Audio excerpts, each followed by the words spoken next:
Kannur Anjarakandy dental college വിദ്യാർത്ഥി നിതിൻ രാജിന്റെ മരണത്തിൽ police നടപടി ചോദ്യം ചെയ്ത കുടുംബം ഹർജി ഇന്ന് ഹൈക്കോടതി വീണ്ടും പരിഗണിക്കും. കണ്ണൂർ ക്രൈംബ്രാഞ്ച് എസ്പിയും ഡിവൈഎസ്പിയും ഇന്ന് കോടതിയിൽ നേരിട്ട് ഹാജരാകും. നവമി, ഈ നിതിൻ രാജിന്റെ കുടുംബം, പ്രത്യേകിച്ച് സഹോദരി ഉൾപ്പെടെ പറഞ്ഞിരുന്നത് ഒരു ഒത്തുകളി ഉണ്ട് എന്നത് സംബന്ധിച്ചാണ്. എന്തായാലും ആ ഒരു ആരോപണങ്ങളൊക്കെ കുടുംബം ചോദ്യം ചെയ്യുന്നതിന് പിന്നാലെയാണ് ഇപ്പോൾ ഹർജി പരിഗണിക്കുന്നത്. എന്താണ് വിശദാംശം?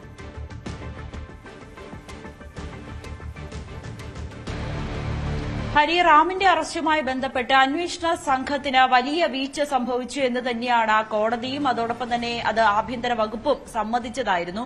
അതിന് പിന്നാലെയാണ് ഇന്നലെ വീണ്ടും ഹർജി പരിഗണിക്കുമ്പോഴും അതിരൂക്ഷമായിട്ടുള്ള ഒരു വിമർശനം കോടതിയുടെ ഭാഗത്ത് നിന്ന് വരികയും പിന്നീട് റാം നേരിട്ട് തന്നെ കീഴടങ്ങുന്ന ഒരു സാഹചര്യങ്ങളിലേക്ക് കടക്കുകയും ചെയ്തു. എന്തായാലും അതിന് പിന്നാലെയാണ് അതിനു മുൻപ് തന്നെ കുടുംബം കോടതിയെ സമീപിച്ചിരുന്നു. കോടതിയിൽ പറഞ്ഞത് ഈ അന്വേഷണ ഉദ്യോഗസ്ഥരും അല്ലെങ്കിൽ അന്വേഷണ സംഘവും പ്രതിയെ സംരക്ഷിക്കുന്നതിന് വേണ്ടിയിട്ടുള്ള നിലപാടാണ് സ്വീകരിക്കുന്നത്.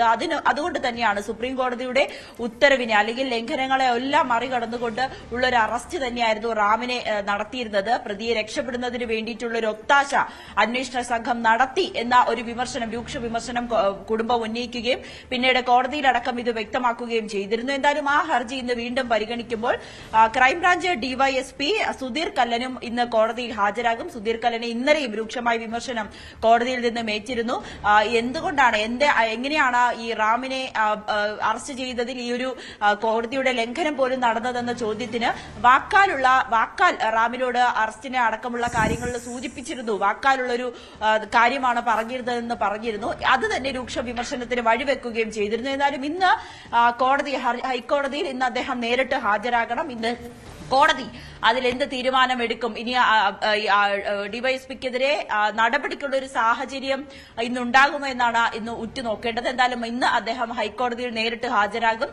ഒപ്പം കുടുംബം ഉന്നയിച്ച കാര്യങ്ങളിലെല്ലാം ഇന്ന് സർക്കാരും ഇന്ന് വിശദീകരണം നൽകും. ഇനി റാമിന്റെ അറസ്റ്റ് അടക്കമുള്ള കാര്യങ്ങളിലേക്ക് അറസ്റ്റ് ചെയ്തിട്ടുണ്ട് എന്നൊരു വിശദീകരണമായിരിക്കും പ്രോസിക്യൂഷനും ഇന്ന് കോടതിയിൽ പ്രധാനമായും ഉന്നയിക്കുക. എന്തായാലും റാമിന്റെ അറസ്റ്റുമായി ബന്ധപ്പെട്ട് വലിയ വിവാദങ്ങളിലേക്കായിരുന്നു വഴിവെച്ചത്. അത് അന്വേഷണ ഉദ്യോഗസ്ഥരെയും ആഭ്യന്തര വകുപ്പിനെയും വലിയ രീതിയിലുള്ള പ്രതിസ്ഥാനത്ത് നിൽക്കുന്ന ഒരു തരത്തിൽ തന്നെയായിരുന്നു ഈ കേസിന്റെ അറസ്റ്റ് അടക്കമുള്ള കാര്യങ്ങളൊക്കെ കടക്കുകയും ചെയ്തിരുന്നത്. എന്തായാലും റാമിനെതിരായിട്ടുള്ള അല്ലെങ്കിൽ പോലീസിൽ ഇതിൽ വീഴ്ച സംഭവിച്ചു എന്ന് പറഞ്ഞുകൊണ്ട് കുടുംബം നൽകിയ ഹർജി ഇന്ന് കോടതി പരിഗണിക്കുമ്പോൾ അന്വേഷണ ഉദ്യോഗസ്ഥര് നേരിട്ട് ഹാജരാകും.